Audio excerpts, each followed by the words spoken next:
ഇപ്പൊ ഒരു സ്ത്രീന്റെ അടുത്ത് ഒന്ന് ചിരിച്ച് സംസാരിക്കാൻ തന്നെ പേടിയാവുന്നുണ്ട്. എങ്ങാനും ചിരിച്ച് സംസാരിച്ച് അടുത്ത് ഇടപഴകി ഒരു 2 മാസം കഴിഞ്ഞ് ആ ബന്ധം അങ്ങോട്ട് ചിലപ്പോ എന്തെങ്കിലും കാരണം കൊണ്ട് ഇപ്പൊ നിൽക്കുകയാണെങ്കിൽ ഇവരങ്ങനെ നമുക്കെതിരെ കേസ് കൊടുത്താലോ, എനിക്ക് വിവാഹ വാഗ്ദാനം നൽകി പീഡിപ്പിച്ചു എന്നൊക്കെ പറഞ്ഞിട്ട് ഏതാണ്ട് അതിപ്പോ ഭയങ്കര കൂടുതലായി വരികയാണ്. ഏതെങ്കിലും ഒരാള് പ്രശസ്തിയിലേക്ക് കയറി പോകുമ്പോ ഉണ്ടല്ലോ, ഉടനെ കൊടുക്കും അവനെതിരെ ലൈംഗികാരോപണം, എന്നെ പീഡിപ്പിച്ചു, വിവാഹ വാഗ്ദാനം നൽകി പീഡിപ്പിച്ചു. ഇത്രേ വേണ്ടുള്ളൂ. അത് ആരാ പീഡിപ്പിച്ചെന്നുള്ള ഒരു പേര് മാത്രം മതി. അതിൽ ശരി തെറ്റുണ്ടോ എന്നൊന്നും ആർക്കും അറിയേണ്ട ആവശ്യമില്ല. അവൻ പീഡിപ്പിച്ചു, അതങ്ങട് സോഷ്യൽ മീഡിയയിലിട്ട് എല്ലാവരെയും അങ്ങട് അവനെ ഇല്ലാതാക്കും, അവന്റെ കരിയർ ഇല്ലാതാക്കും. ഇന്ന് രാവിലെ മുതൽ കാണുന്ന ഒരു ന്യൂസ് ആണ്, വേടനെതിരെ ബലാത്സംഗ കേസ് വന്നു എന്നൊക്കെ പറഞ്ഞിട്ട്.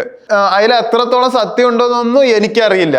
ഇനി എന്തെങ്കിലും സത്യം ഉണ്ടെങ്കിൽ തന്നെ അത് വേടൻ ഇനി വായ തുറന്നാലേ അറിയാൻ പറ്റുള്ളൂ എന്ന് വേറൊരു ന്യൂസ് റിപ്പോർട്ടറിൽ പറയണവും കേട്ടു. അതെന്താ വേടൻ പറയണോ മൊത്തം സത്യമാണോ? കഞ്ചാവ് കേസിലാണ് എല്ലാവരും വേടനെ തിരിച്ചറിഞ്ഞു തുടങ്ങിയത്.